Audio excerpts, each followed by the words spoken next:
So I thought today maybe we could check out a Magnus video. I've never heard of it. Magnus's greatest comeback. Obviously, this was a while ago.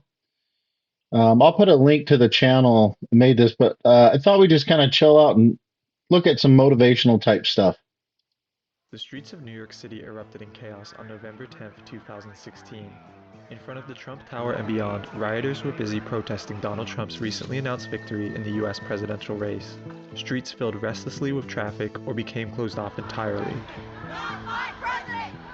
In the most extreme cases, city blocks even transformed into mini battlefields, where supporters clashed with protesters verbally and physically over the sounds of police cars called in to quell the mayhem. And then, somewhere mixed in the cacophony of New York City's streets was peace and quiet, two young men and a game, chess. With the uproar going on outside, the silence this dim-lit room Was that Kramnik? offered was as serene as it was surprising. One almost wouldn't be able to guess that a crowd of hundreds sat in the dark to watch these two illuminated men bounce wooden pieces across 64 chiaroscuro squares. Their hands seemed to move with inner alacrity and enigmatic purpose that captivated the eyes of not just the silhouetted crowd, but a growing online crowd of millions. Therefore, the conflict going on outside seemed nowhere near the strange importance of the I was like not even in chess at this time. I had been out for years. It's terrible. complex and bloody war that these two men were engaging in. Around 600 million people play this ancient game of fictitious war today, and out Wow. of those many million, only the top 30 can make a living off of it. And out of that minuscule Unbelievable. slice of players, only two were allowed to sit down at this small, seemingly ordinary table and compete for the title of world champion.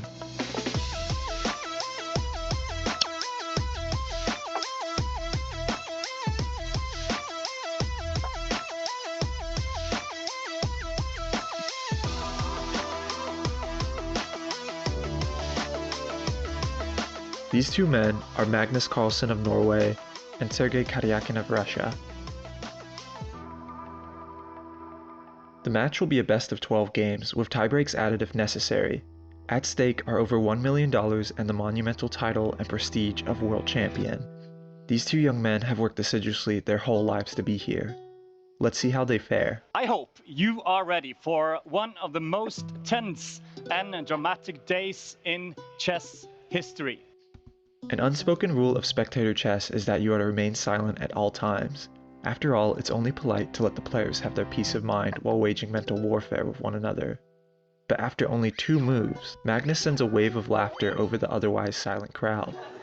In one of the most important games in his life, he has chosen to open with the competitively uncommon Trumpowski attack, He started out with the Trumpowski. a name that purposefully resonates with Wow. What about disrespect? Can you imagine that? I mean, I guess at their level, my level, I'd be like, what? What's the big deal? I'm attacking, pinning the knight, right? What's the big deal? That's so funny. I think the more I watch this game, the more I get into it, the more I realize how much I really love it because it's got so much history to it, so many things I don't know about that yeah, I'm more interested in learning about it. Let's keep going. the new president-elect. Magnus may be inside this room, but he isn't oblivious of what's going on outside. When these two powerhouses of the game play, more often than not, there ends up being no decisive outcome.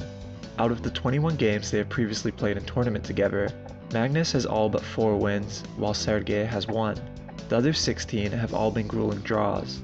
After 42 moves, with only You guys see how fast they move? Isn't that incredible? Like, it's just they've done it so many times, they understand it. Yeah, I think, that's the goal for all of us, isn't it? To finally understand the game well enough that you can move them like pieces, like a arm on your body, right? Like pieces on your body. They just move where your brain tells them to go. You know exactly how everything moves. You know all the threats. It's amazing. one major piece apiece, the two decide to add another draw to the board. The 55th World Championship starts rather undecidedly. While chess has been enjoyed by people for 1.5 millennia, World Man, look at the Championship rate. chess has That's only been around for 28, 1.5 53. centuries. The first showdown occurred in New York City in 1866, where the two leading players at the time, Wilhelm Steinitz and Johannes Suckertort, played for the first ever title of I've world heard of champion. Steinitz. In this hard-fought match, Steinitz came back from a 1-4 deficit to win the world championship title 10-5, in perhaps the most thoroughgoing reversal of fortune in the history of world championship play. It was a dramatic start to the legacy that See, like back then, they had their own players, didn't they? They had their own Magnus, and they had their own Wesley So and Jan Nepomniachtchi and all these guys. Sorry, who else?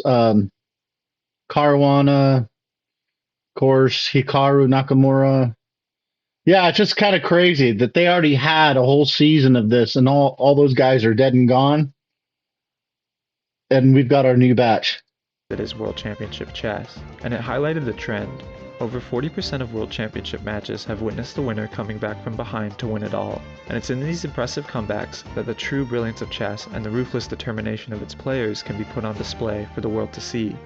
For example, Juve vs Alekhine in 1935, where after Game 7, Juve was down 1-4, but Oh, guys, I don't know if you've noticed this, but we always used to call it Alekhines decades ago when I first learned to play the game.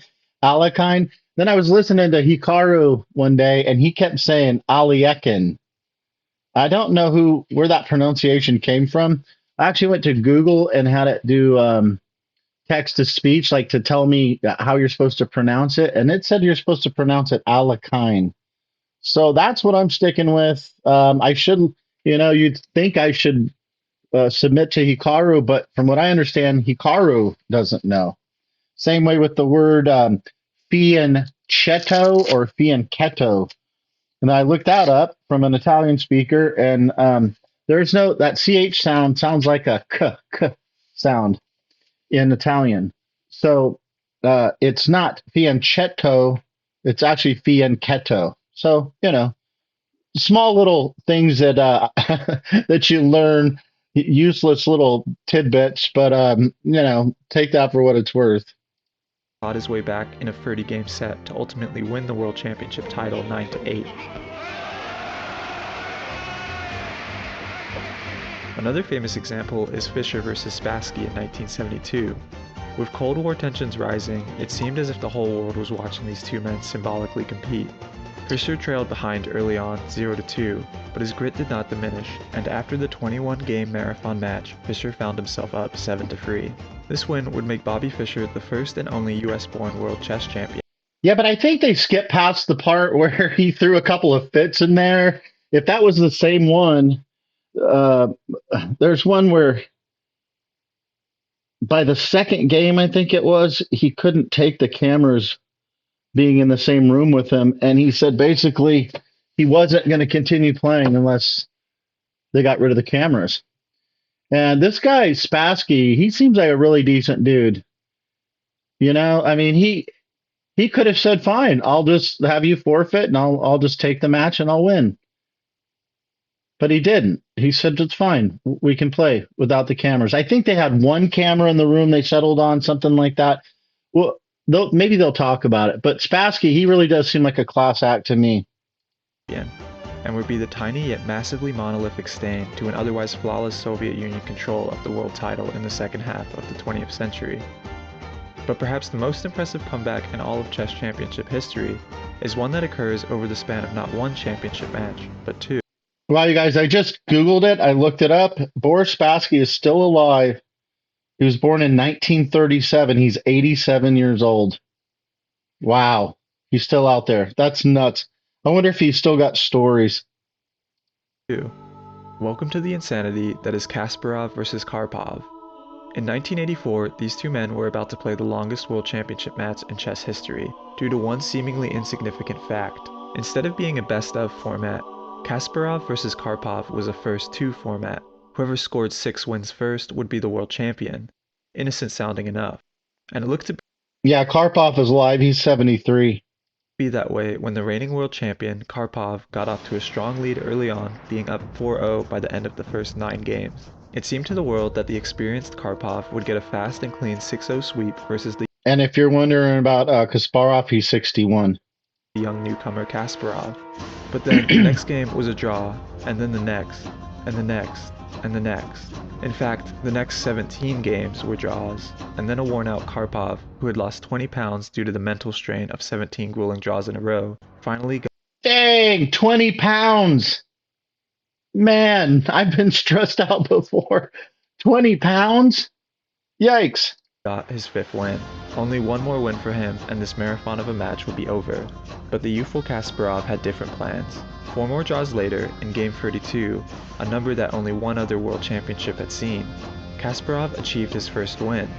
And then, after 14 more mind-numbing, soul-crushing draws, I mean, what would you guys do? Think of that.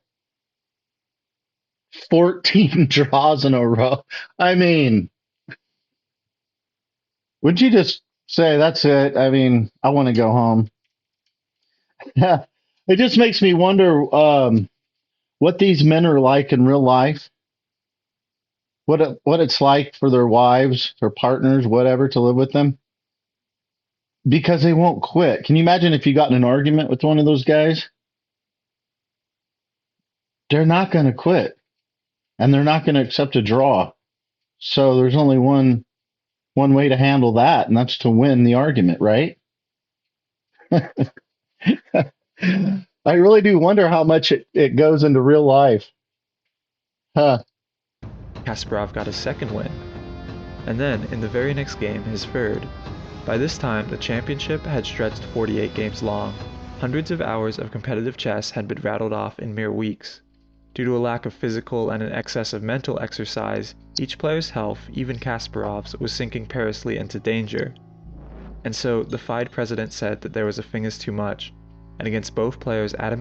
I'm not sure why he said FIDE. 30 years ago, 35 years ago, whatever it was when I learned the game, I was pretty sure it was always FIDE. I don't really know that it matters because it's, an abbreviation or acronym, whatever you call it. Yeah. How did he say it?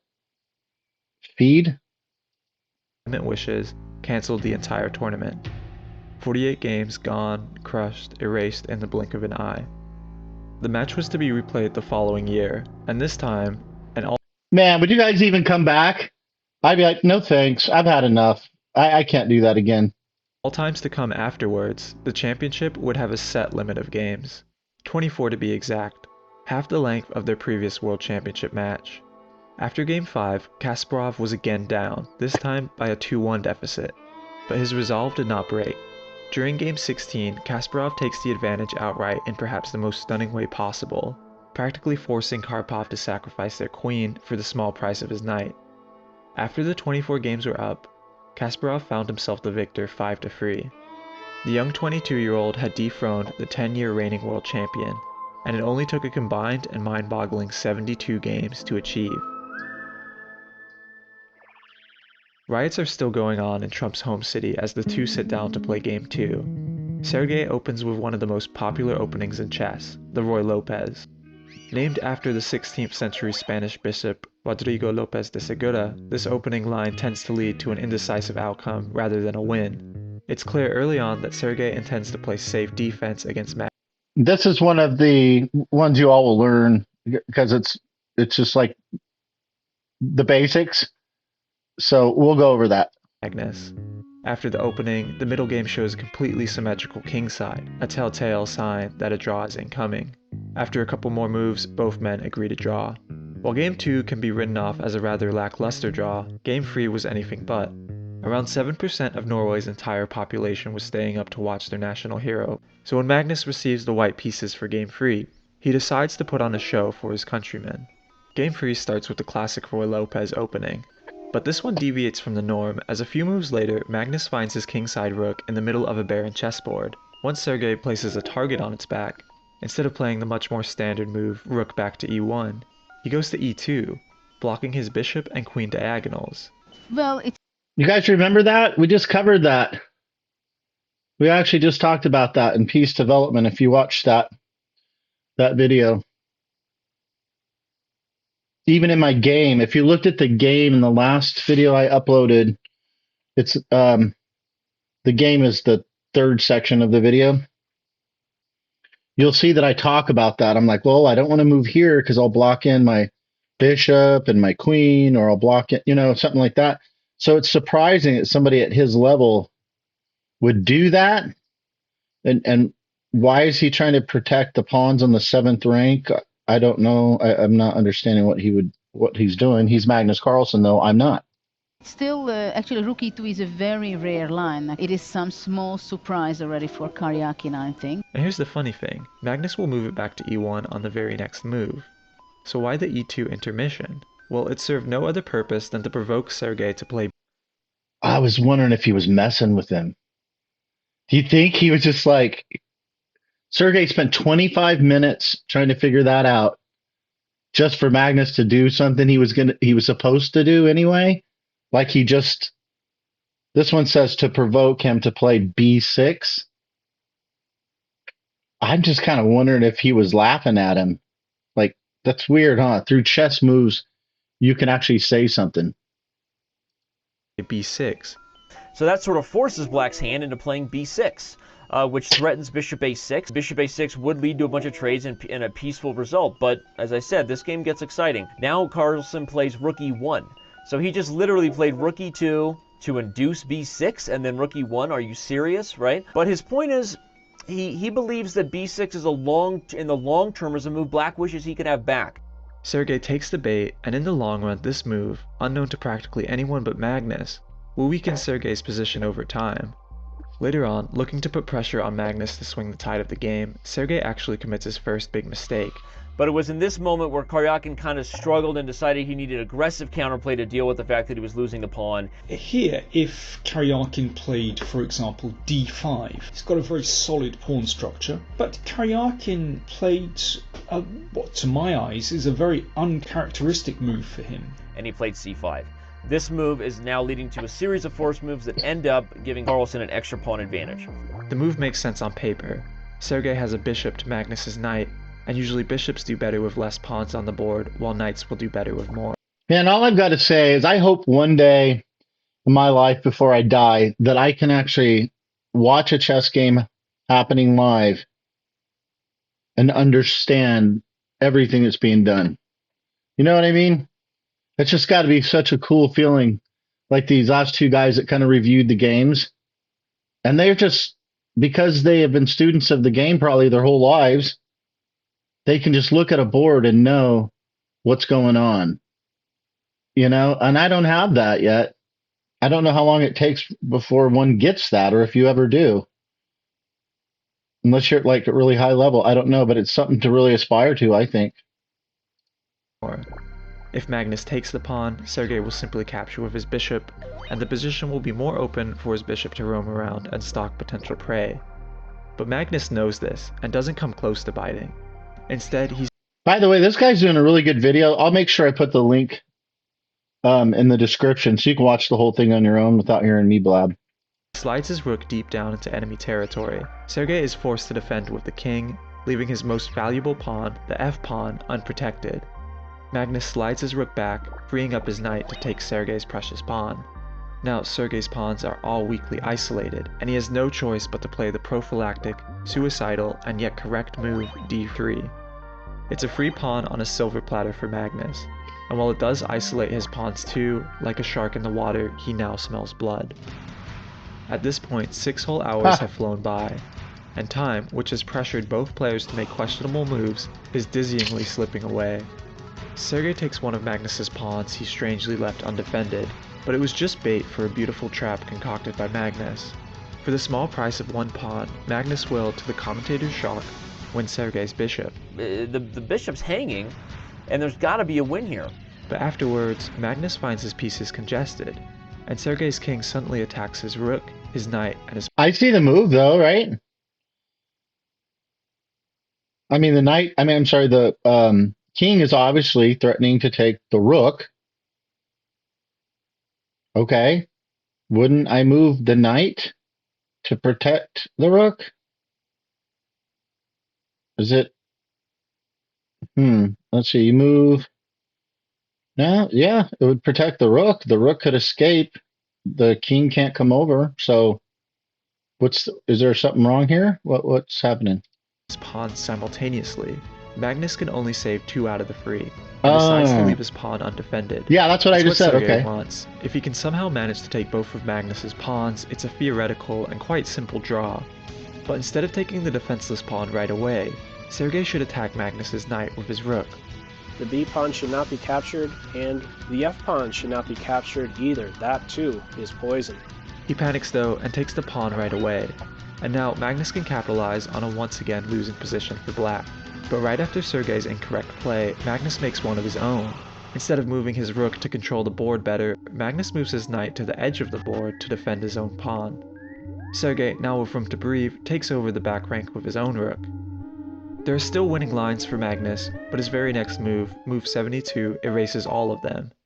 Instead of putting pressure on Sergei's king with check, Magnus makes the much more human and unfortunately incorrect move of attacking a somewhat useless pawn.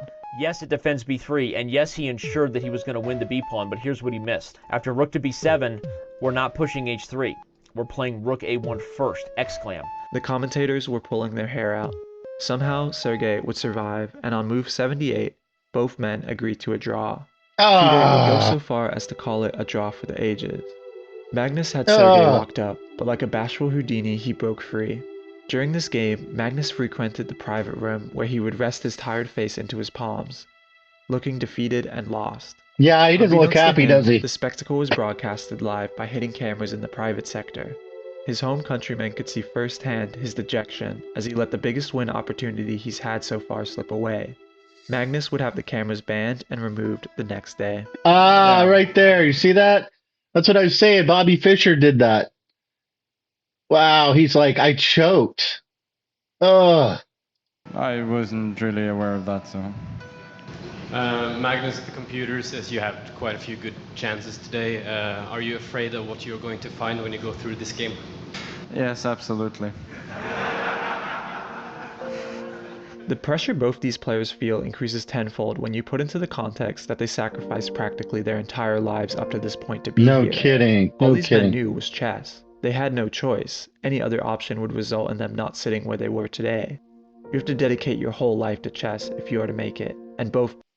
Man, if you're just starting off, you're young, I mean, go how you will, but I would say for most of us, chess comes to be something that we enjoyed at one point in our life, and then we ended up having to go to work, and you just kind of come back to it every now and again over the years, but you just never get into it. Man, if you go too far into it, you become almost like a musician. Those guys are the same. There's millions of them and very few that ever make it to the top. So, just don't let yourself go crazy would be my advice as a bit of an old timer with kids. I would just tell you, just cool it out. I mean, if you're young and you got time for it, it's a lot better than getting in trouble for certain. There's no doubt about that. So do that. But don't forget, man, you got to do your studies and your sports and your music and all this other stuff to make a whole person, lest you become like Bobby Fischer. All right? Enough said. Dutifully did, sacrificing their entire childhoods, their entire teens, their early 20s too, to be here. To sit where they are sitting today, the pricelessness of youth must be sacrificed. But something else was gained, something only a select few in the billions of people on this planet will ever know. The rare feeling of being the absolute and undisputed best. 2 roads diverged in a yellow wood, and sorry I could not travel both and be one traveler. This is AI, right, you guys? Because I'd play with a little bit of the AI GPT and all that, and I've seen that there's video now that they can do. Did he do something for this video, or is this all just AI? Long I stood and looked down one as far as I could to where it bent in the undergrowth. Then took the other as just as fair, and having perhaps the better claim because it was grassy and wanted wear. Though, as for that, the passing there had really worn them about the same. Man, they did a great job. And both that morning equally lay in leaves no step had trodden black. Oh, I kept the first for another day. Yet, knowing how way leads on to way, I doubted if I should ever come back. I shall be telling this with a sigh, somewhere ages and ages hence. Two roads diverged in a wood, and I took the one less traveled by. And that has made all the difference.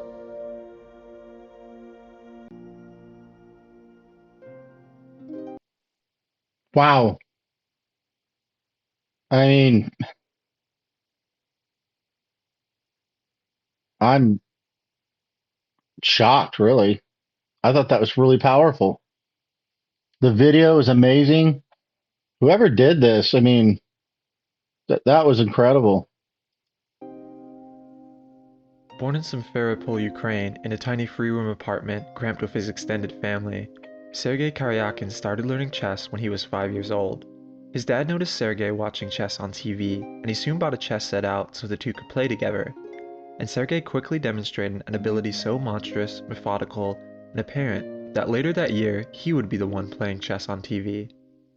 His father realized he had a prodigy on his hands and decided to walk his young son down a road less traveled. When he was not even a teen, Sergei dropped out of standard schooling to attend a chess school no more than 100 meters away from where he lived. Holy crap.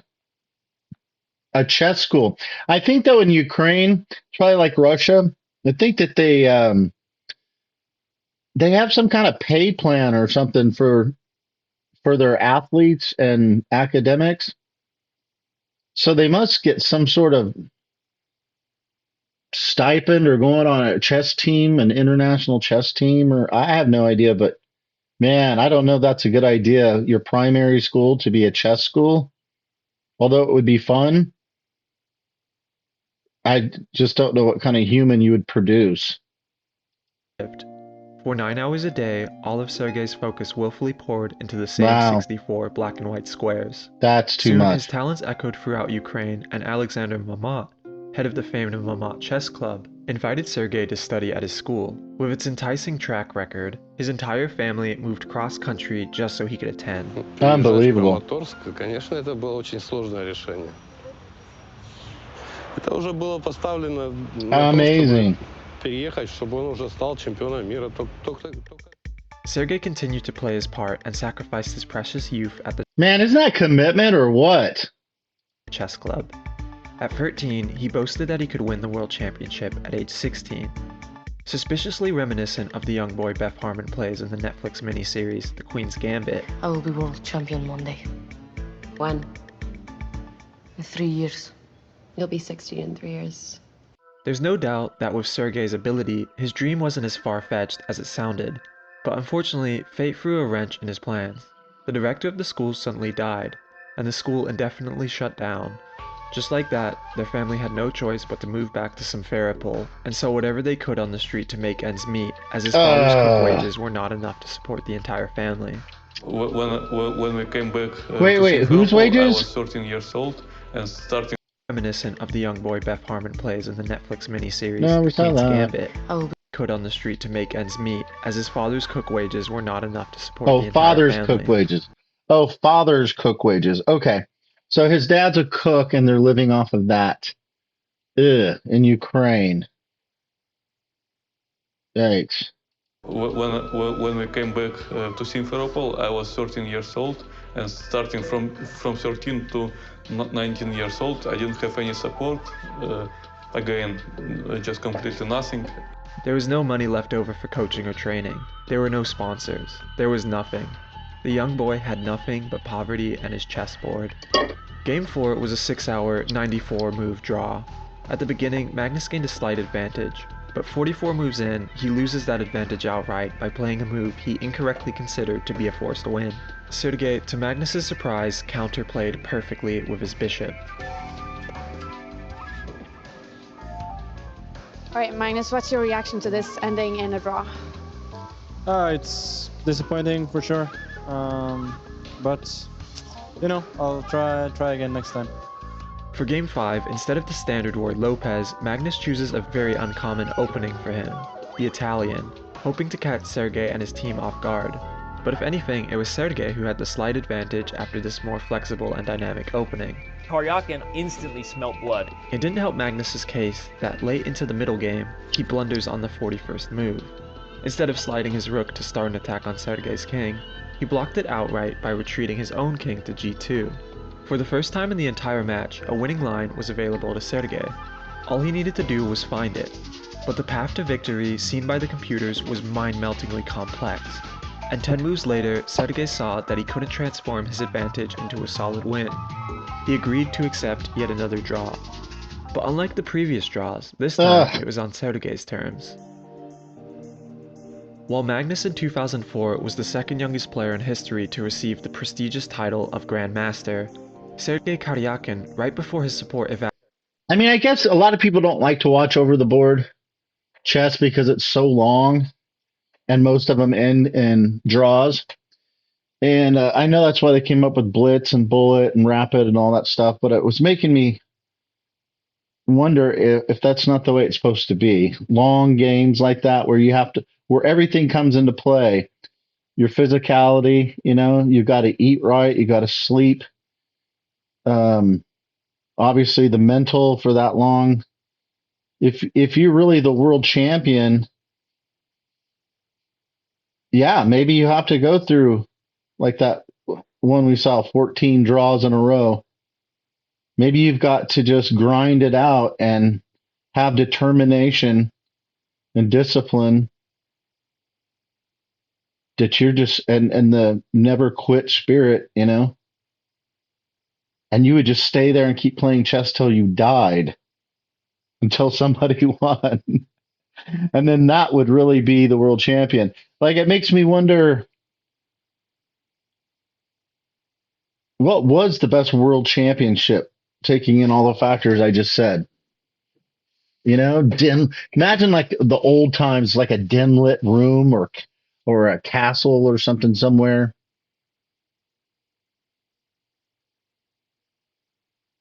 And you don't have all the air conditioning, the heater. Maybe it's hot outside, and inside you're just sweating like a pig. Oh, I can't turn on the air conditioner. There's no fans. There's nothing. You're just sitting there sweating it out. Draw after draw after draw. I wonder if that's not the real world champion. Or imagine if we could resurrect them all and have them all the world champions play each other. Now that would be a really cool game to watch, wouldn't it? I guess games. It'd be fun. Evaporated in 2003, at 12 years and 7 months old, became the outright youngest. There are thousands of grandmasters of chess, and he beat them all, including Magnus, to it. With this accomplishment, he was not about to stop walking on the path less traveled. Although he didn't become world champion at 16, in April 2005, Sergei broke into the top 100 chess players. And despite being alone in his efforts, he kept rising from there. At 19 years old, Sergei found himself 13th in the world. It was enough for Ukraine's neighbor, Russia, to take notice of Sergei. While the Ukrainian government rejected pleas from Sergei and his family to support his chess talents, the Russian Chess Federation welcomed him with open arms. Yeah, see, that's what I was talking about. Okay, so the Russians are like, hey, we want you. We'll recruit you. We'll make you a Russian, and we'll pay you. And Ukraine didn't have the bread. They couldn't afford to pay for a chess team. That sucks. 2009, they offered to financially support him and his entire family. All he had to do was renounce his Ukrainian citizenship and move to Moscow. Sergei's life was chess and his family, so it's no surprise that he eagerly agreed. Absolutely, yep. Playing with the Russian flag, Sergei in 2012 outplaced Magnus Carlsen by a whole point to dominate the World Rapid Chess Championship and become, for the first time ever, he looks focused, doesn't he? While not as prestigious as the well-known Classical World Championship, it was a huge win for Sergei and Russia. But it wasn't just on the chessboard that Sergei showed his support and admiration for his new home country. In 2014, Russia invaded and annexed the I still think it would be hard, don't you? You know, if I had to change from being an American to something, would I? I can't even imagine a situation where I would do something like that. But maybe in Ukraine, I don't know. I have no idea. Maybe there is no pride in country. Maybe they still think of themselves, or some do, as part of the original Soviet Union. And there's a longing to go back to Russia, Maybe he just didn't care. But you got to admit, man, if the Russians are saying, we'll take care of your mom, your dad, and you, nothing to worry about. We got everything covered. I'm imagining food, everything.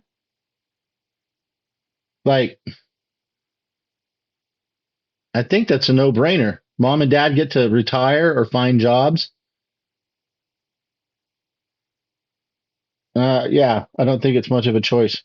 The Crimean Peninsula, Sergei's birthplace, from Ukraine. Yeah. And in doing so would start the ongoing Russo-Ukrainian War. В Российскую Федерацию. Не сомневаюсь в вашей поддержке.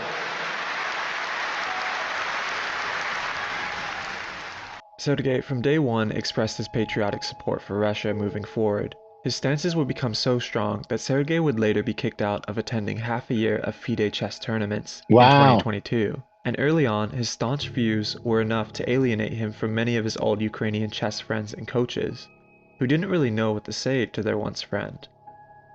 Since Russia annexed Crimea, suddenly he started to be so pro-Putin supporters for us in Ukraine.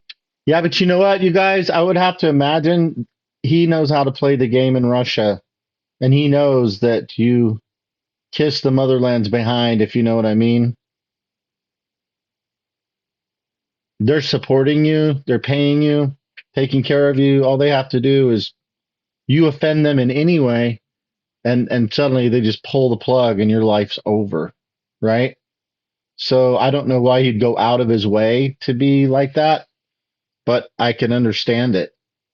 I could see it as like, hey, I better show the president here that just because I'm from Ukraine, I don't want any part of. Even though you went into Crimea, I'm fine. I'm okay. It's no big deal to me. Okay? No, I love Russia. So it could be that. I can understand too how his buddies here were probably like, man, Sergei, you were one of us, and now you're with the other team. And I think that's just like humans. For us humans, that's hard to understand. If one person goes to one church and one goes to another, suddenly they're not friends anymore. It's not like that simple. If I moved from America and I moved to the Philippines, a lot of Navy guys are in the Philippines. I never went there. I was in the Navy, but I was never there. But let's say I just gave up my citizenship and I moved to the Philippines and retired there and died there. My friends back home are going to be like, what? Not only are you not in the same state as us, but now you left the entire country. Over time, you'd be talking about stuff, but I'd be talking about things going on in the Philippines, and they'd be talking about things going on back home. And eventually we'd start to just drift apart, and we'd still kind of go, well, yeah, we're friends, but you know what I mean? One of those kind of friends. Yeah. So that's probably what this kid is experiencing right here. It's a bit, not understandable, because you spend so much time in Ukraine, we were many. Yeah, he's hurt, I think. Friends, if you make such a statement in some aspects, I think you also support this kind of war, this kind of aggression, which is, I think, not good. One thing doesn't equal the other, man. But okay, he's hurt. Yeah, he's definitely hurt. Continues. Well, maybe if it's possible, I don't want to speak too much about it before the match. Okay. See? Can we just? You see what I mean, you guys? That's what I'm saying. This guy knows how to play this game. I know who butters my bread, and I'm not messing around with it. I'm not talking about this. I know you guys want to talk about it. It would sell, get lots of clicks, whatever, but I'm not talking about it. Thank you very much. Let's move on. No, if you don't want to answer, it's okay. It's totally okay. But Sergei didn't care. Russia stepped in as the young man's savior when he needed it the most, and he would give his all to pay it back. This was the path less traveled. This would make all the difference. The halfway game wasn't drawn out, and it wasn't necessarily hard-fought either. After just 32 moves and a little less than 2 hours of play, both men, like tired boxers in the ring, agreed to end it there. When are you expecting your first win?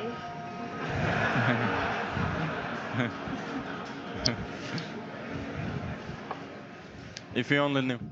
Spectators got to take the evening off, and more importantly, so did the players. It was clear they both needed it, as the Karpov vs. Kasparov World Championship match echoed in the minds of spectators, commentators, and players alike. Russia had, besides the aforementioned Bobby Fischer, flawlessly dominated the second half of the 20th century with classical chess world champions, and Russia saw Sergei as their next chance to continue their dominance.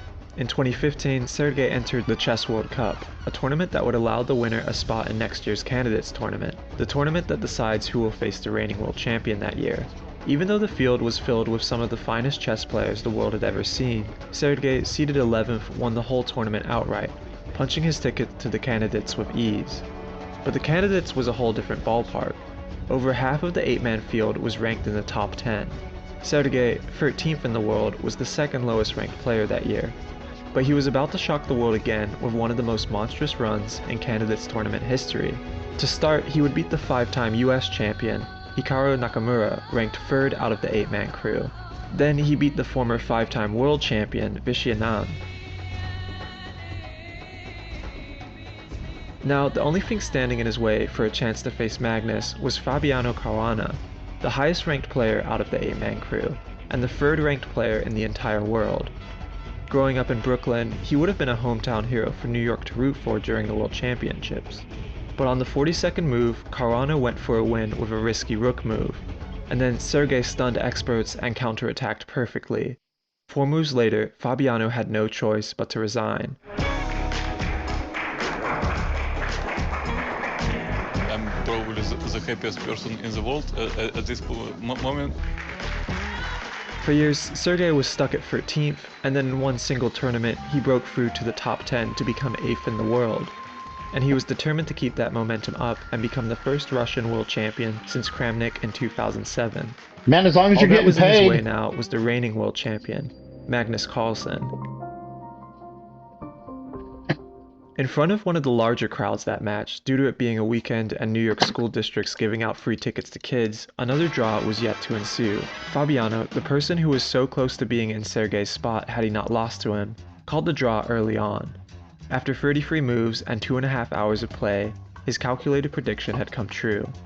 Now, the match was about to tie the record for the longest starting string of draws in all of World Chess Championship history. Great. In 1995, Kasparov vs. Anand played on the observation deck of the 107th floor of the World Trade Center, where perhaps the views were so pretty that the players took their time to draw blood, as it took 9 games for someone to finally win.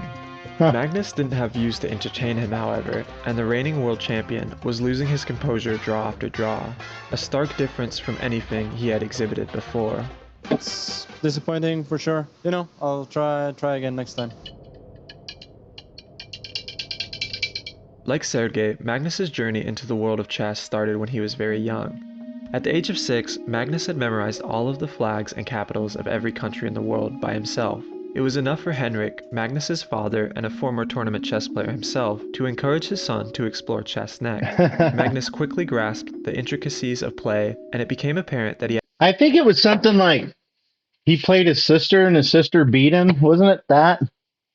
And that just kind of ticked him off and he had to learn the game. I think that was him. Had a natural talent for the strategic and analytical aspects of the game. Before he was even 10, Magnus was beating his father consistently and playing for multiple hours a day. Most days, Henrik would have to tear him away from the chessboard to let him get some sleep. Wow. By 2004, at only 13 years of age, he was already being called the Mozart of chess, a title given to him by chess writer and pro player. If that's where you're going to do it, man, again, you guys are young. That's the way to do it. Himself, Lubomir Kavalik, after playing exceptionally well in a rapid tournament. Magnus, playing a rook behind, found a beautiful checkmate against Spike Ernst, trapping Ernst's king against its own 2 rooks. But the Mozart of chess was just getting started. Later that year, Magnus beat Karpov, the reigning world champion from 1975 to 85, and the person who preceded the legendary Bobby Fischer as world champion. Then he faced the man who dethroned Karpov in the infamous 72 game. Man, it's a shame how Bobby Fischer turned out. You know? He went on to say he hated chess. I saw that interview with him on an airplane, and he said he hates chess. That was so disappointing. And then to go off to Iceland like he did and just die out there, like it was just, what a tragic life. Yeah, that's one we got to watch sometime. If you guys don't know anything about Bobby Fischer, most people do. Even if you come in very young, you've heard of Bobby Fischer. Most everybody, that's where they start. Marathon, Garry Kasparov. Magnus was ranked in the 700s. Kasparov was still number 1. After Kasparov showed up half an hour late, he sat down to face his... I think there's something too memorable about that name, Fischer. I don't know why, Bobby, and a guy just Bobby. Bobby's from the neighborhood, just Bobby, you know. And then you got the new guy from this new generation, Magnus. The name is so powerful you can't forget it. Even if he wasn't as good as he is, everybody would still know Magnus. Yeah, kind of crazy. His youngest opponent ever. Quickly into the game, Magnus can be seen strolling around while Kasparov stays sitting, pondering heavily about his next move. As soon as Kasparov moves, Magnus instantly retaliates and continues to watch the other games. This practically aloof behavior visibly shakes Kasparov up. How could a 13-year-old have so much confidence against the world's my number 1? lord! They end up unbelievably drawing. Magnus would end that year by... Can you imagine that? You're Kasparov and you're like sitting there spending all that time to make a move. You've really thought it out. All right, this is the move. I mean, this is the move, right? What's he going to do? What's he going to do? The kid's just out walking around, watching other games like kids do. What's he drinking right there? Like probably like something to get him jacked up, like Sprite. I don't know what it is. Yeah, and he just walks over, takes one look at the board, boom, does his move, and then he gently pushes down on the clock, like out of respect. Ugh, that's got to be intimidating. I don't care who you are. Receiving his biggest sponsor yet, Microsoft, and being awarded the title of Chess Grandmaster, the second youngest in history at that point behind Sergey. Wow, mom and dad are so proud, aren't they? Exceptional wins. In 2013, Time magazine names Magnus Carlsen one of the most influential people ever. And in his introduction, Kasparov is quoted saying, "We will soon be living in the Carlsen era." Wow. In his famous 60 Minutes interview, Magnus can be seen playing an exhibition match against 10 Harvard lawyers simultaneously. This right here, you guys, I still can't get over it. I try to visualize sometimes. I'll close my eyes and I'll visualize the board. Or maybe I'm going to the bathroom and I'll have a chess videos playing in the bedroom and I can hear like, you know, whatever, bishop to, you know, whatever. And I could see it. It takes me a little bit though to find the board in my mind.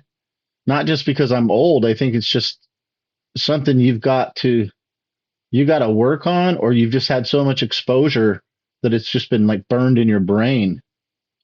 You know, I think there's actually exercises for this at chess.com.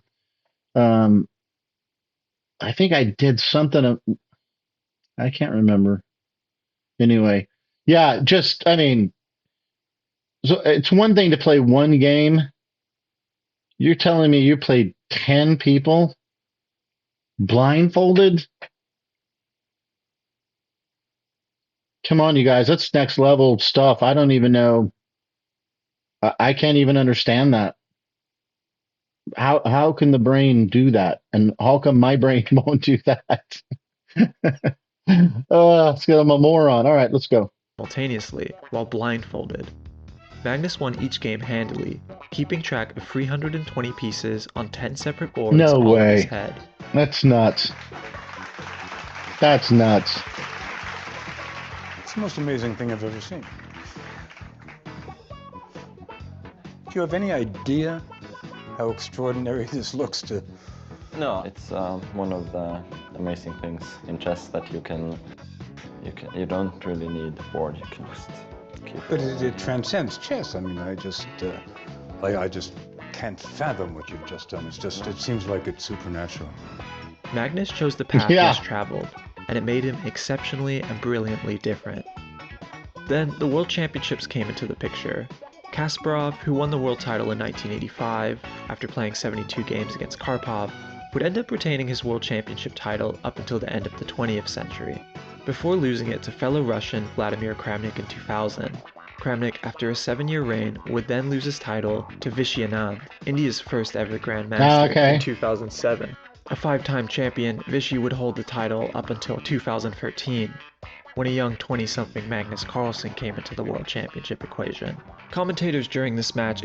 Okay, so it was Kasparov, and then they said Kramnik beats him. Wow, that must have been rough. Kasparov after, wasn't it 20 years?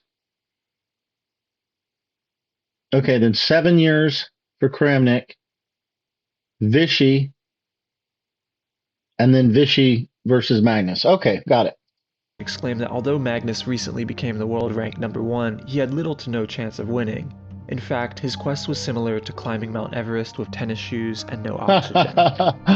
When it came to championship matches, Vishy was fiendishly gifted. He had beaten higher rated opponents before to retain his title. And when it came to the two's head-to-head record, Vishy had Magnus beat 6-3. This was just another cakewalk for Vishy Anand. Or at least it was supposed to be. In the coming weeks, Magnus defeated Vishy in a flawless 3-0 fashion to become the 16th ever world chess champion. Wow. Vishy came back the next year in the 2014 candidates, just barely outplacing another young 20-something, Sergei Karyakin, for a chance to reclaim his title. But Magnus had gotten even stronger that year, stronger than anyone could have predicted, receiving the highest ELO rating ever in chess history at 2,800. He looks like an actor, doesn't he? The 16th champion was an unstoppable force, and Vishy simply didn't stand a chance. There were even times when it looked too easy for the defender. Ways to improve along the way. And some of those, that's it. Oh my gosh. Oh man, you know what I would do? I mean, if I saw my opponent leaning over, and especially if I thought he was snoring and like he was really out, I would gently press down on the clock. I would make a move very, very quickly, and I gently push down on the clock and just hope I can run the time down. That's so crazy. Interesting. Sorry, I was kind of... Not sleeping. No, he's obviously not sleeping, but... Magnus would win 3-1. Then that's disrespectful if you're not. He would win the Blitz and Rapid World Chess Championships too, and become the first... Like, what would you do if, like, a guy, your opponent, just put his head down because he's tired and he just falls asleep? You know, do you say, hey, is it sportsmanlike to just let him sleep? Or if you're a real champion, you'll do whatever it takes. Player to hold all 3 world championship titles at once. Magnus made chess his life's path, and it rewarded him profoundly.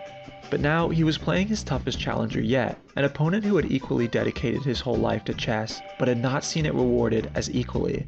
Sergei Karyakin was hungry to see the roles reversed.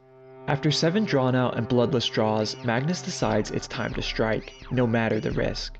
He opened with the Kali-Zukertort system of white, and the advantage between the two players became an oscillating pendulum. All along the way, there were ample draw routes available for Magnus, but every time it was his turn to move, he would take the path less traveled, less studied, and less sure. There's potential for danger here.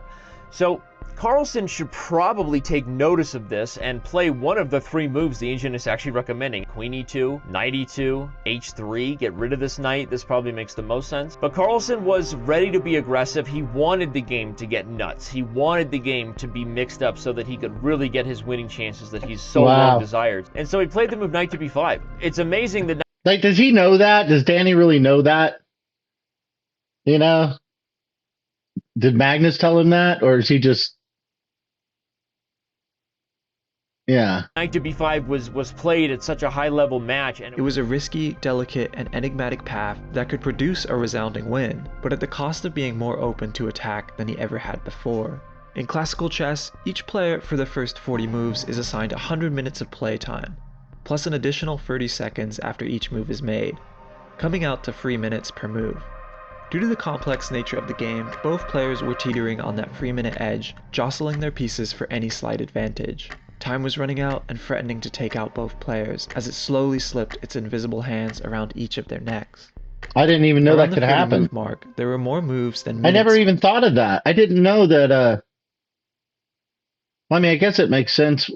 What, they have 6-hour games, maybe 8-hour games. I mean, at some point you do have to draw the line, or do you? Is that another sign of being a true champion? To bring in the physicality part of it and your fitness level. You just keep playing chess until somebody passes out and falls down on the floor. All right. Oh, that would be brutal chess. That'd be like the UFC of chess, yeah. You just have to sit there. No food, only drinks allowed. Roll up your sleeves, we're going to be here for a couple of days. For each player. Carlsen ran from any attempt at a draw like the plague and danced Sergei quickly into a self-made dark inferno, trying to push him in while he himself leaned dangerously close. So close that the blistering heat became unbearable. And then Magnus slipped. Instead of pushing Sergei in, a rushed blunder on the 34th move acted as the rocky ground that stole his footing right from under him. Carlsen didn't do that, though. He didn't play rook d7, and he didn't play the other move the computer seems to be liking, which is knight e5. Carlsen was not to be deterred from the most aggressive and risky way to play this position. Perhaps playing those 2 blacks and getting those draws really affected his psychological stance on the match, because now he played a move that, regardless of how long we've been letting the computer think, still is not in the top 3, because it's just a horrible, horrible move. In this position, Carlsen played c5. Sacrificing a pawn and letting Black's potential initiative start to run wild with it. And now Sergei could puppeteer an unsteady Magnus right where he wanted. Sergei traded rooks, and the aftermath allowed him to take an extra pawn from Magnus. And during the endgame, every pawn counts. Sergei had 6 to Magnus's 4, and those extra 2 both had a clear path to coronation at the end of the board. Consequently, it was looking like the end of Magnus. But there was one catch. Sergei had exactly 1 minute left on his clock to take advantage. You know what that reminded me of? I was just sitting there thinking about the puzzles that we do. And when I see a board like that, the first thing I do is I think of it like a puzzle.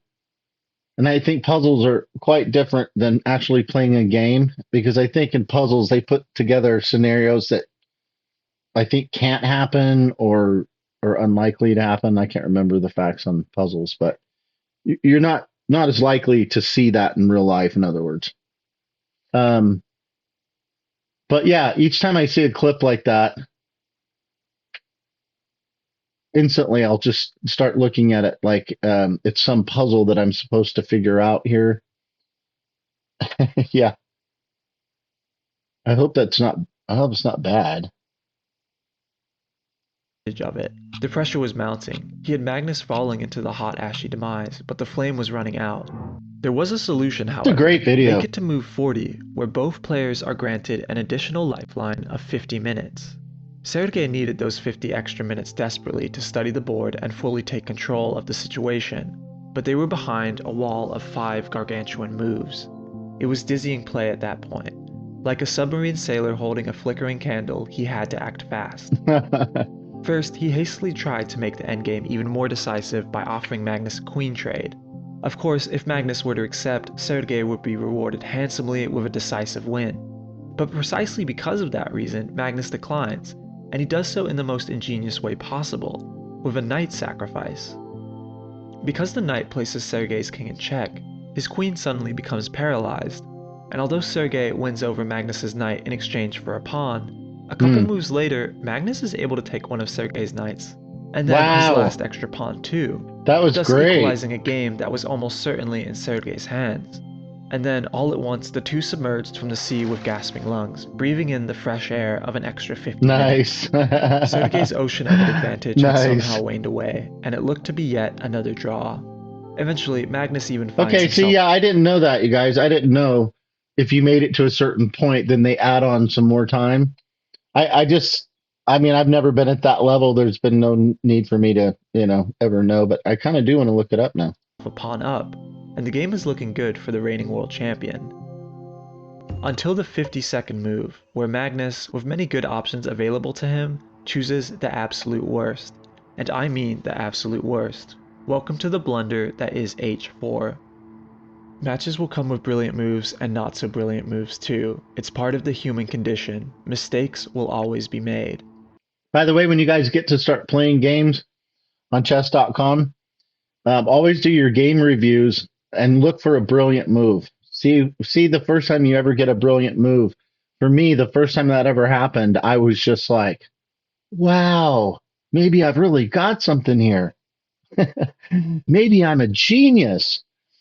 Well, I mean, it's flattering and it doesn't come very often, but you can get them, so don't let your head get too big. Think that you're brilliant and you're going to be a professional chess player. That's what I did. The worst blunder in chess championship history was made in the 1892 World Championship. Chigorin was behind 8 wins to 9 going into the final game, but lucky for him, after playing an aggressive early and middle game, he found himself a piece up with a pretty much guaranteed win ahead of him. You're in a must-win situation. White has an extra piece and should win. But instead of that, Chigorin made an extraordinary blunder. Bishop b4, attacking a rook. I mean, who knows? Maybe he was still... I had a game I played, actually, and chess.com reviewed it as the Chigorin variation. Isn't that something? It's pretty neat. Playing quick moves, maybe he didn't realize he'd reached the time control. And I like the way the guy's doing the video, almost like these ghosts from the past are still coming back up into the, the new world. Anyway, unfortunately, bishop b4 allows rook takes h2. And here, Chigorin resigned because Steinitz would deliver checkmate. The classic 2 rooks. Had that in puzzles many times. After a grueling 24-game match, Chigorin narrowly lost 8-10.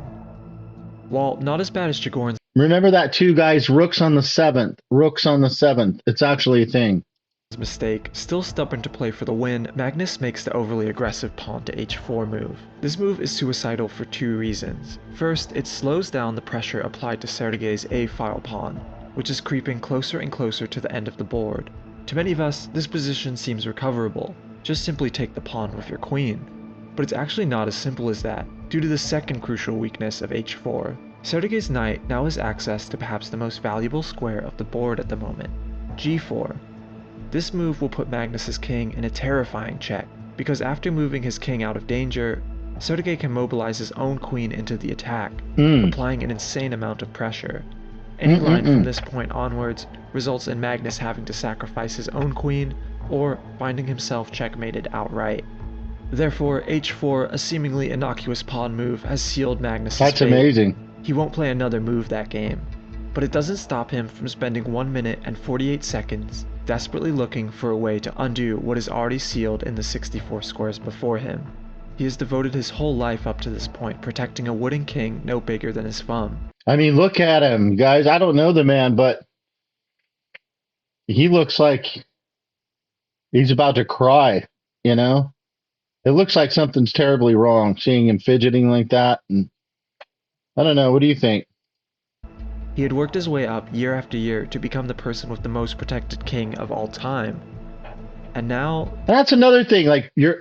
Should you show emotion like that?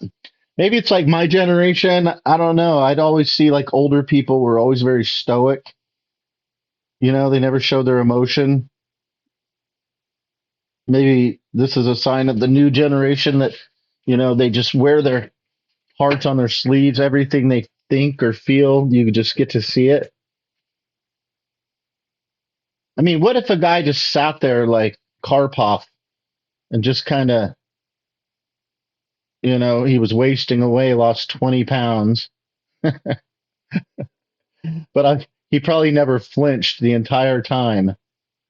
It's like a tough old dude.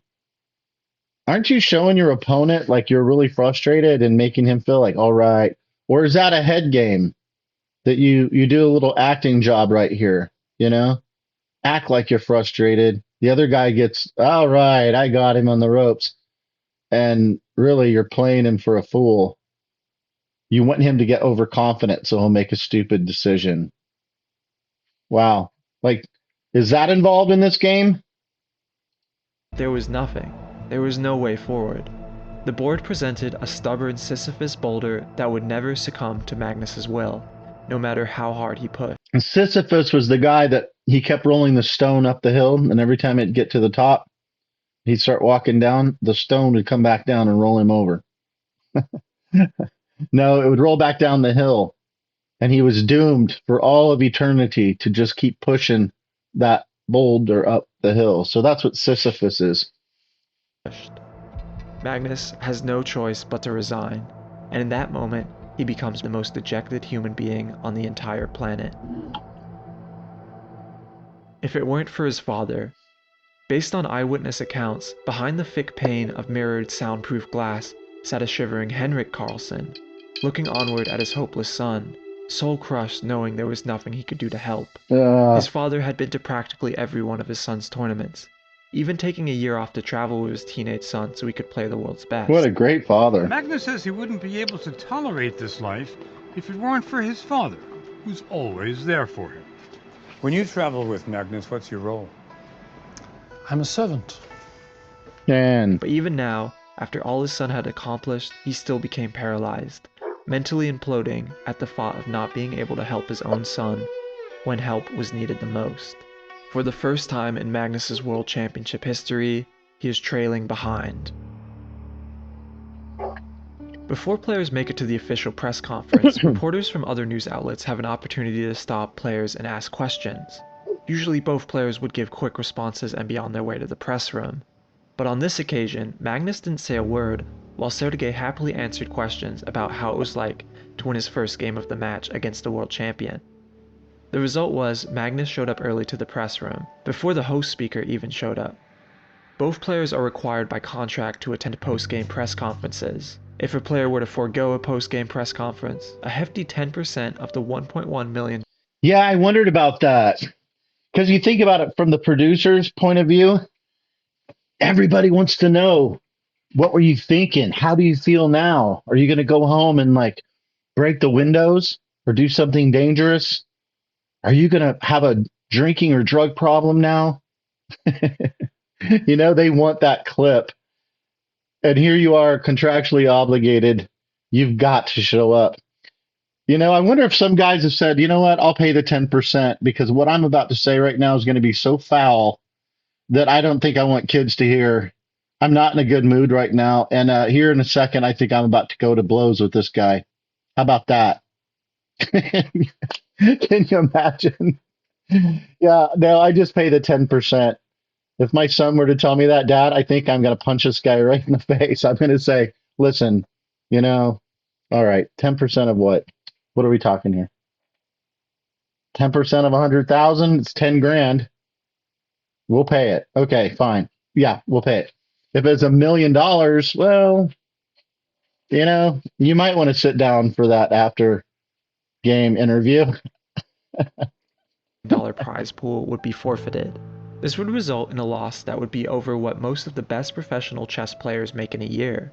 Magnus, exhausted and dejected and alone, camera clicks by the hundreds, decided to go with the wind and not give a damn. Oh, see, told you! That press conference would only feature... Wait, what? No, we got to go back. Oh, we got to go back. How far back? Oh, wait. Look at his face. Oh, he does not look happy. But why did he come early, way before everybody else? I mean, you're just sitting there stewing, right? In your head, you're just sitting there going, you know what? I don't want to be here. I mean, do I really need this? I don't need this. I don't need this one bit. I've had it. No. Watch that fit. Holy crap. To the press room, before the host speaker even showed up. Both players are required by contract to attend post-game press conferences. Okay, I went back a little far. If a player were to forego a post-game press conference, a hefty 10% of the $1.1 million prize pool would be forfeited. This would result in a loss that would be over what most of the best professional chess players... That's what I was just saying. I was like, if it's $100,000, well, then... But Magnus is also a card player, too. He's probably... I don't know if he's lost that much money in cards. I don't know how big he bets. Man, he's like, shoot, what? I'll walk away with $900,000. You know what? Stuff it. Players make in a year. Magnus, exhausted and dejected and alone, camera clicks by the hundreds, decided to go with the wind and not give a damn. That press conference would only feature Sergey, who with his win of Game 8 simply needed to tie 4 more times with Magnus to become the world champion. Wilhelm Steinitz, the player who came... I still can't believe that. Magnus just flipped out. Oh, he flipped out. I've never heard anybody talk about that, even him. Probably something he wants to forget. $110,000, son? I would say, boy, listen to me. Get in there. It's $110,000, all right? My gosh, you want to give it to them? I mean, go do the interview and give your parents the $110,000. You know, sometimes you have to kind of play the game a little bit, guys. You gotta do what you gotta do. Came back from a 1-4 deficit to win the first ever World Chess Championship, lived peacefully as he reigned champion for the next 8 years. But like all kingdoms, Steinitz's reign would inevitably crumble. In 1894, he would lose his title 5-10 to Emanuel Here we go, Lasker, back to the ghosts. Who was 32 years his junior. Steinitz spent the next 3 years in preparation to win his title back. But when the rematch happened in 1897, Lasker destroyed him even more thoroughly at 2-10. After such a crushing loss, Steinitz's whole psyche just cracked. Shortly after, he became institutionalized in Moscow for 40 days, ranting to his fellow inmates about the wonders of chess. Guys, that's what I'm talking about. You know? You can get so into this game. And I'm kind of like in that zone right now. Right? Retired. I'm just like, I have a lot of time on my hands. There could be other subjects. I mean, I'm interested in other subjects like Bitcoin and stocks and stuff like that. But chess is just kind of like this thing that keeps on giving. It just has no end to it. And I could see how you would just get so into it, you would forget everything. You would forget women. You would forget socializing with anybody. You'd probably stop bathing. You'd probably just be up all night. You know, then go as far as you take a nap, get back up, get right back at the chessboard. And then the next thing you know, you're just completely disconnected from reality. Like you can't come back.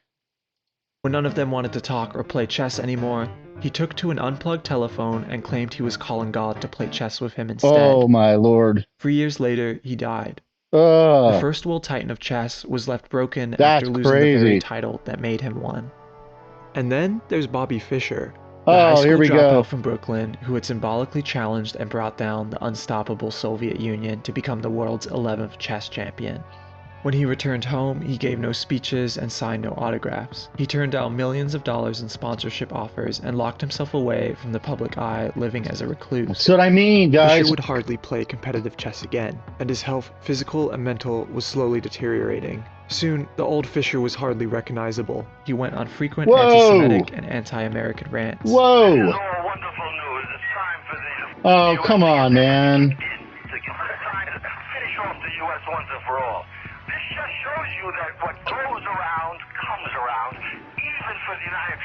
That's terrible, man. America's chess hero had fallen. This was not an arrest. This was a kidnapping. You know what? There's something weird, though, about Bobby Fischer, and I think we all have to admit it. Either you love him or hate him, but most people love him. And there's something about him where you just, although he repels you, he kind of pulls you in. You want to know what's in that head. You know what I mean? Like, just imagine if you went to his house in Iceland before he died, and you got to see how he lived. You got to see what he read. You just kind of, you really got to get in his head. Does he listen to music? Does he read a book? Does he watch TV? Is he like a normal person? I don't know. It's something weird about him. Kidnapping. It was all cooked up. Do you ever think about that? Yes, I do. You know, when I was watching the recent film about Bobby Fischer, I was thinking, you know, is this going to be... You see what I mean? See how that one guy patted him on the back? Like just a groupie? Just some fan. So he could say that he touched Bobby Fischer. Right? Like we make some of these people like gods in our mind. It's very dangerous.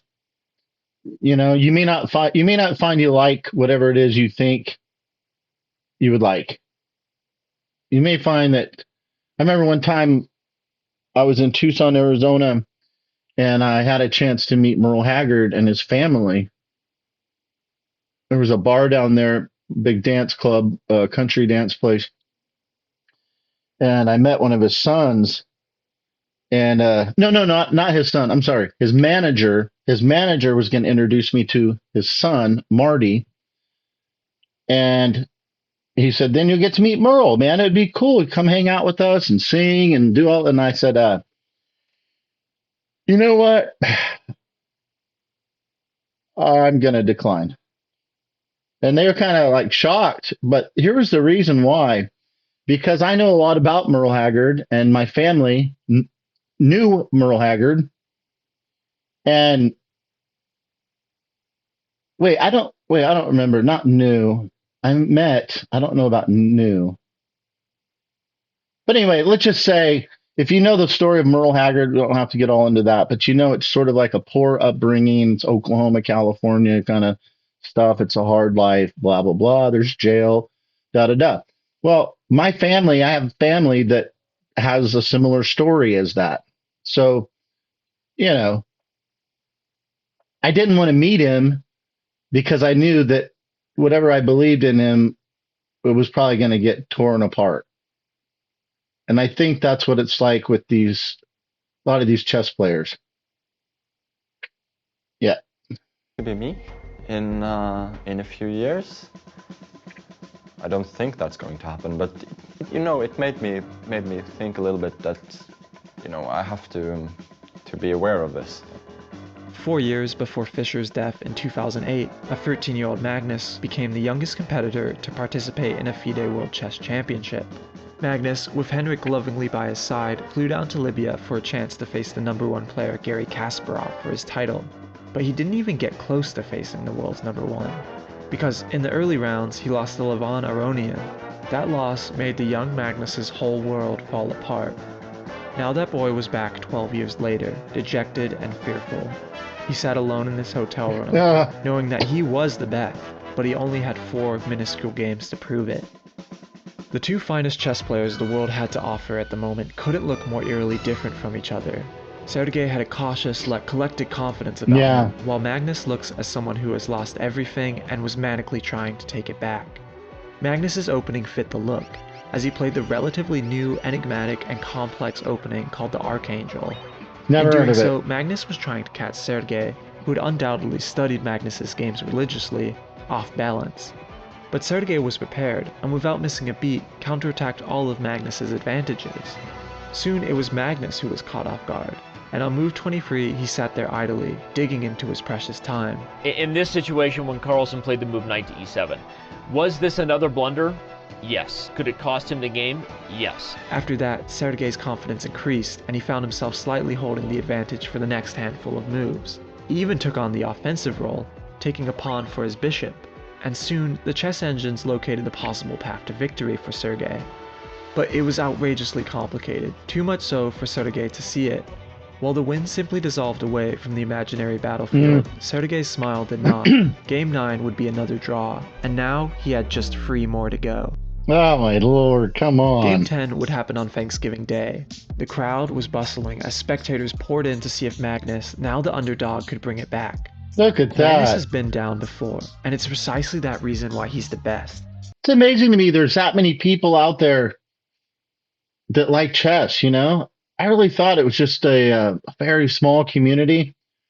And it's not until I really started getting into this that I've seen it's just massive. He will always, no matter what, get back up.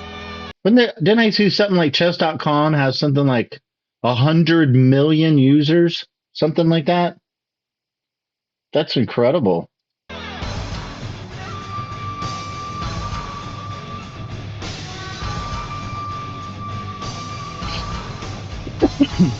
We're about to get into some crazy stuff. The world went wild. What is wrong with Magnus Carlsen? Are we literally seeing another blunder? Sergei misses an early draw opportunity, and eventually Magnus gains a slight advantage. This could be his chance.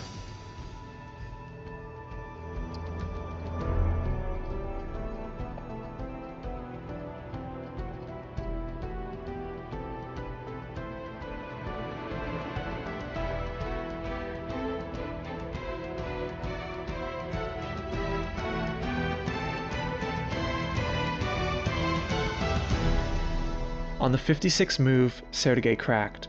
Trying to gain the advantage back, he slivered his rook deep into enemy territory. But it's exactly what Magnus wanted. Like a shark smelling blood, he knew there was a winning position on the other side.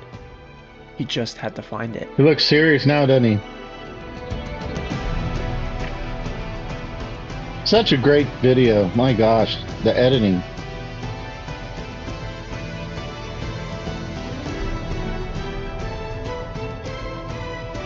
Is that like a famous cartoon or something? After 7 hours of grueling play and 75 moves completed, why would I? Sergei saw the shark in Magnus's eyes, and it was hopeless to try and swim away. Amazingly, Sergei resigns. Wow, Magnus had earned his needed win on the 10th game of a 12-game match. It was chess's version of a borderline photo finish, as now, in Magnus's words, the two men were fighting on equal terms.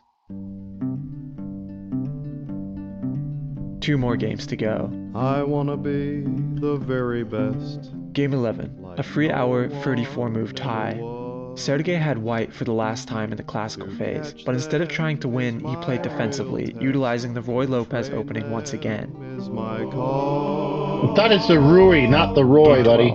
Shockingly, there was practically no audience for the last classical game of the match, as the organizers decided at the last minute to raise the price of attending Game 12 astronomically high, into the hundreds of dollars. I'm not a criminal. Therefore, the last match was a ghost town, and Magnus that and just Sergei sucks, were sitting alone in the main. And I'm just sick of, like, if you've got the money, then you can come, but if you don't, you know, you're out. Some part of that just sucks, and I'm a capitalist, but some part of that just really sucks to me. It'd be like a lottery, I would think. Yeah, a lottery. Waiting to attack. And bam, just like that, an explosive 35-minute period passes. Rook's gone, knight slayed, queen's destroyed. I mean, but in a way, I'm thinking about it, is it bad? Because if the demand is up like that, supply and demand, I mean, if the demand is high, you raise your prices. That's what you're supposed to do. You're supposed to get as much money as you can for what you're doing. And truthfully, when people are paying those high prices, the one thing it does is it makes more people want to get in the club, right? So it makes people more interested in the game of chess. So you can make that argument too. After the fastest massacre of the whole event, a draw was decided immediately after. Good gravy. It was time for the football shootout-esque all of category. that? 4 games, 25 minutes aside each, plus an additional 10 seconds per move. Okay. If all of these 4 games resulted in another draw, Blitz is next, where each player... Okay, I see. So we just kind of step it down, right? Make it faster, faster, faster. But again, aren't we taking it away from what a world champion should do? It's like you're changing the dynamic. Like you were used to training your whole life for, these long games, all day games, 6, 8, 10 hours, I don't know. And then now you want me to change my game up. Yeah, well, they're saying, well, okay, you're good at that, fine. But let's go to the next level. Are you good at, rapid blitz, bullet? Are you good at that? So it changes the game, doesn't it? Player only gets 5 minutes with an extra 3 seconds added per move. If players are still tired... I mean, but I guess it's a more modern way because the new generation especially, they can't handle that. There's nothing exciting about watching an 8-hour game. I mean, nobody's going to spend their entire day watching television on an 8-hour game. To make chess a little more fun to watch, you speed these games up to 3 minutes, 5 minutes, something like that. They are more fun to watch, aren't they? Yeah. After 10 Blitz games, there's one end-all be-all category. Never before played in a world championship, if somehow both competitors are still tied after 26 games of chess, the controversial Armageddon was designed to ensure a winner by the end of play. Whether you or your opponent get white or black is a 50-50, completely luck-based. Usually this wouldn't be a problem because almost always there is another game played after where you switch colors with your opponent. But with the Armageddon, it's just one game. It's essentially a blitz game, except whoever is the winner of white gets an additional minute of playtime. But the catch is, white needs to win. A draw in Armageddon entails black taking the game, and in turn the whole match. Yeah. It's an all-or-nothing format that both players would love to avoid. As well as being Magnus Carlsen's birthday, November 30th would be the start of the tie-breaking phase. 4 rapid games would be played back to back to back to back.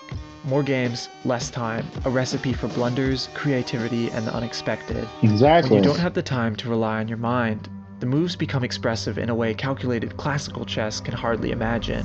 Moves would come down to instinct and experience alone. When it came down to it, this wasn't a battle between two great minds anymore. It was a battle between two fervent hearts, put on display, palpitating for the whole world to see.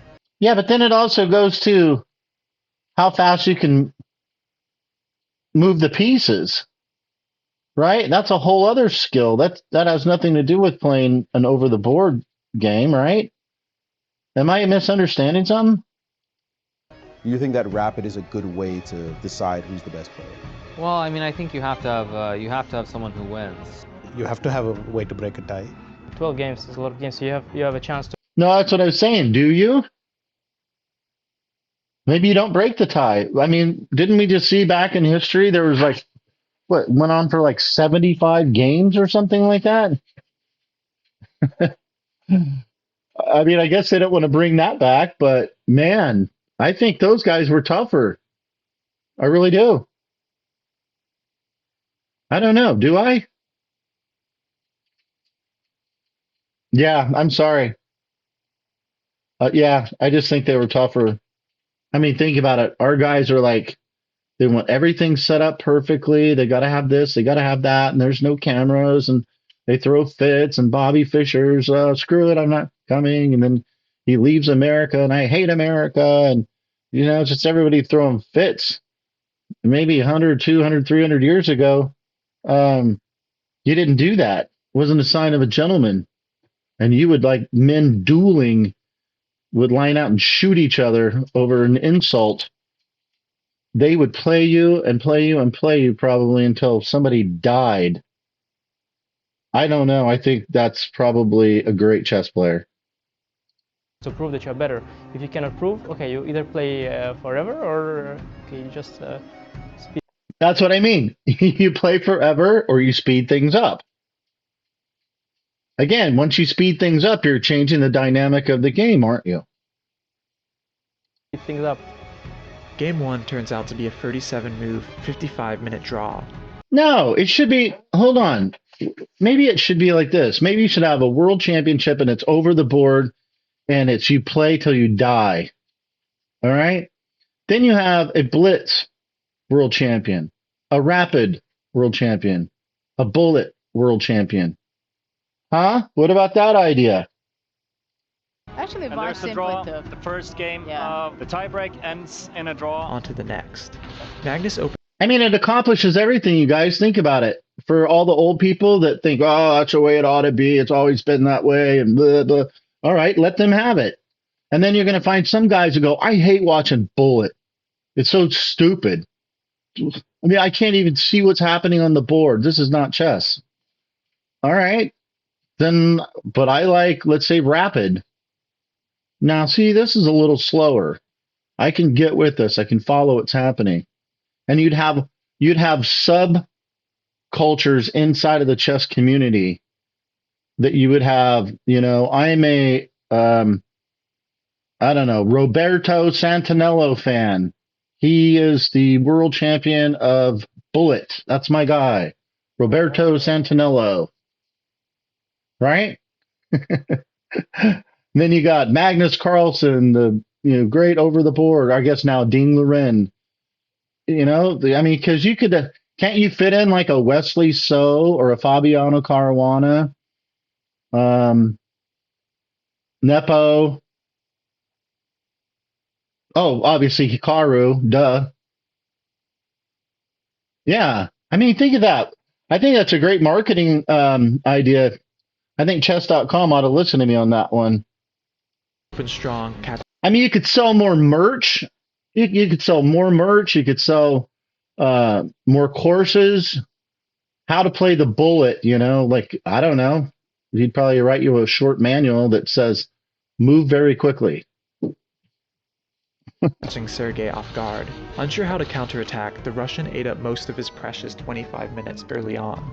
And his moves, although great, were not enough to match Magnus's. Soon, wins became available to the world champion. In this position, still with a huge advantage, Carlsen should do anything that just keeps the pieces on the board. But the crowd tumbled in their seats as Magnus missed an opportunity for a win. But then he decided to trade queen and go to an angle where not only do the queens come off the board, but immediately another set of pieces come off the board, decreasing the chances that the minors can ever fully coordinate and now play the rook. And then another on the 73rd move, by moving the wrong bishop. And that was what I'm going to get this guy's channel for you guys. I don't know if he did it or... Well, I guess, yeah, this has got to be his channel. We'll look at it. Yeah, because this guy, if he makes videos like this, I don't know if he makes them all about chess or if he just does like documentaries on people or what, but I thought this was really well done. This horrible move, bishop to g4, might even be worth 2 question marks. But as long as Magnus kept on the pressure, his opponent would eventually lose by time. Soon, Sergei was down to a minute, then 30 seconds, then 10 seconds, then 5 seconds. It's over. With Sergei only having 4 seconds left on the clock, he made the draw-ensuring move. Karyakin took 0 time. Okay, so, all right, I was an idiot. I thought what we were doing is we were going to switch over to computers, you guys. That's what I thought. I thought they were saying that they were going to switch over to computers. And I was thinking about, oh, now we got mouse slips. Now we got batteries dead. Now we've got technical difficulties. I didn't realize we were going to pick up the pace, but we're going to do this over the board, which when you see people playing fast games, I find it's a big giant mess. Pieces are getting knocked over and set back up. It's just, people sweating. And it's so... Yeah, now we're getting into the physicality of it. Okay, so fine, it's not a computer, but now it's the physicality. What if you were playing a dude who's 75? I'm sure there's grandmasters out there probably still alive that are 75. Well, I just told you one, Spassky, he's still alive. And immediately played rook to e8, preventing bishop f8, and all the fans, everybody knew something had gone wrong here for white. By the skin of his teeth, he survived game 2. The crowd, the commentators, the world was in shock. Magnus had the advantage open in the palm of his hands, and he let it fly away. The most difficult thing for Magnus in this match that he knows exactly how tough Sergei is. So the tension is really growing, and maybe this is what he needs, all this tension and being a little bit scared in a positive way, so he will be able to give his best. Judith Polgar, the main commentator of the Polgar, I can't tiebreaks, remember. at her peak Oh, was ranked Polgar. 8th in the world. Many male chess players didn't think a female could even make top 100, let alone top 10. The elite chess players at the time weren't convinced of Judith's abilities. World champion Garry Kasparov had gone on record saying that Yeah, without getting in trouble. What's the deal with that? Judith is a trained dog. She has fantastic chess talent, but is after all a woman. Whoa! No woman can sustain a prolonged battle. She will never be a great Grandmaster. Instead of letting those words get into her head though, she let them in as fuel. When she found herself sitting beside Kasparov at a rapid tournament, this was her chance not only to bend his perception, but the ubiquitous collective perception of women in chess.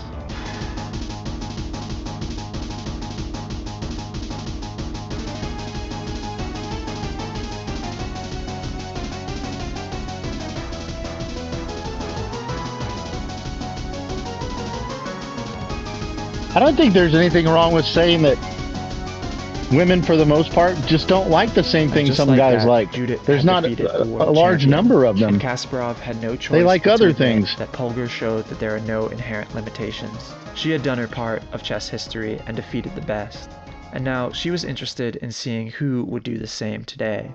Sergei, perhaps trying to take the advantage of his opponent's dejection from the previous game, opens in an uncharacteristically offensive manner. But instead of dejection, Magnus responded with surprising confidence. There was something new in his demeanor. Something that said not only I can do this, but I will do this. 1.5 minutes on the clock for Sergei. The House of the Rising Sun they're playing in the background. Will win this. Karyakin. Bishop f1, rook a2. What a pressure by Magnus. I mean, it's crazy to have such a position again. 1 minute and 20 seconds left on the clock. The question is, will Magnus Carlsen be able to capitalize on a winning position? We're going down to 15 seconds for Sergei Karyakin. Sergei desperately looked over the board, but all he saw was a heap of broken, uncoordinated pieces where they once stood tall. Yeah, but the thing is, the problem rook b1 is the only Sergei one he's Karyakin spending back time. for the first 7, time we have 6, 5. And he does not play rook 3. b1. Rook takes c7. But rook a1, no?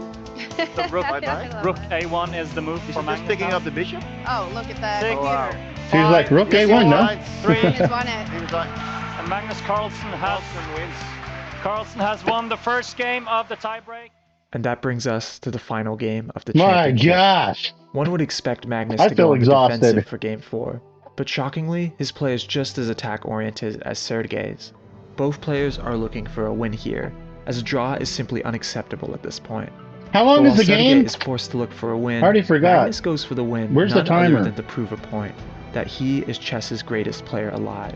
But it's going to be tough. During the middle game, Sergei catches a break. He finds his rook and queen threatening Magnus's practically defenseless king. All the pieces that usually would defend it are eyeing an attack of their own. And soon Sergei, if Magnus plays incorrectly, has a mate in 1. But Magnus sees this. He's seen it the whole time. And for 29 seconds, Magnus ponders on how to retaliate. And the result of this pondering delivers one Let's see if we could find it.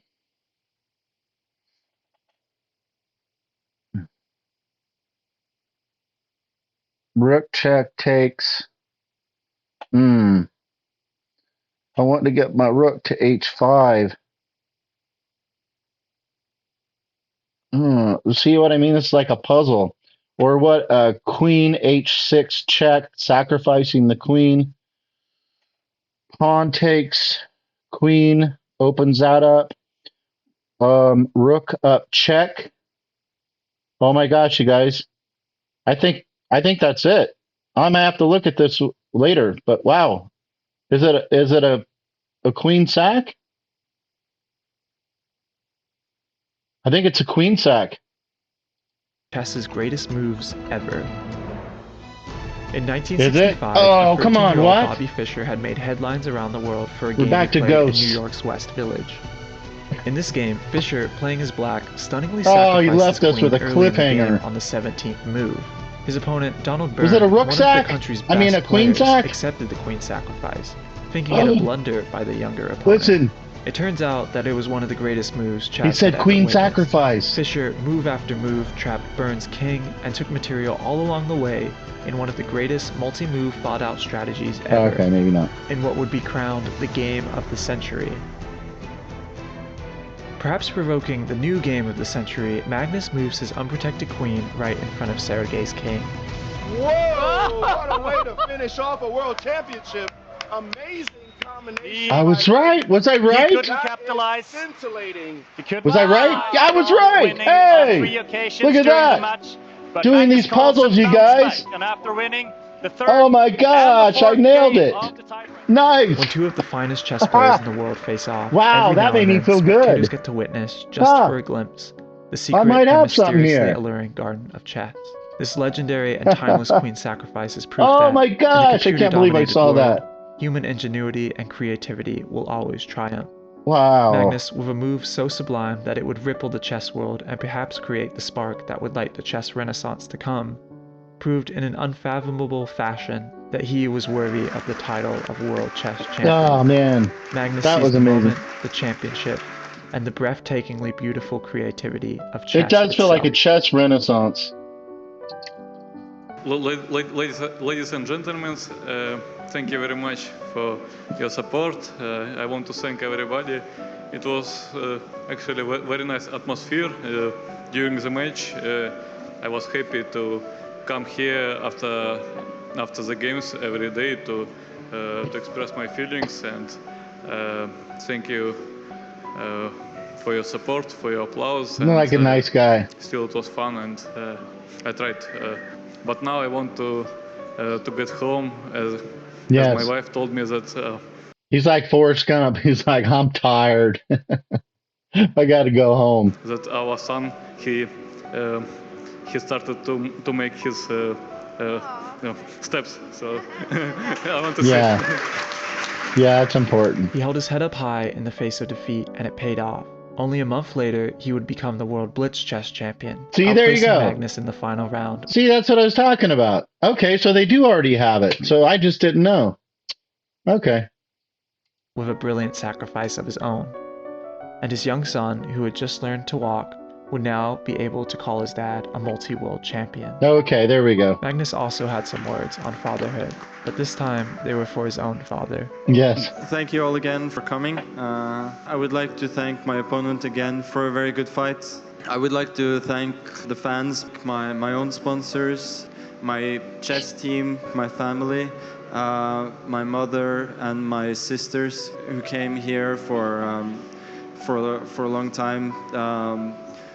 Just to support me. Man, that's crazy. I think that's why they came in. I mean, that's a good family, isn't it? I mean, I don't know how much time you have to block out from work. You say, I got to go watch my brother, and like, how long are you going to be gone? You're like, I don't know. It depends on how long he takes. Anyway, not because it's New York City and they wanted to shop. Yeah, right. And last but not least, my father, he's really the best support I have. He's the best person I know, and he always sacrifices his time and energy for me to be able to perform in the best way I can, and he has done so for well, since he talks like my son. It's like a really good guy. I started to play, and I'm eternally grateful to him, even during difficult times. So, thank you very much. That was very nice. You mean all to me. Very nice. Okay, so I guess that's just this guy's. I don't know. That was pretty cool. What's this guy's channel? Let's see. Flamelslucky. Huh. What's this guy do? It was a perfect heat. The 4 fastest racers from the merciless qualifying round survived to make it to snowboard Olympic debut final. Not something I'd be into. Or became close but anyway, that's the guy's channel there. If you want to check it out, I'll put it in the description. But I thought that was kind of fun. Just I don't know. I watch some of these things sometimes, and it occurred to me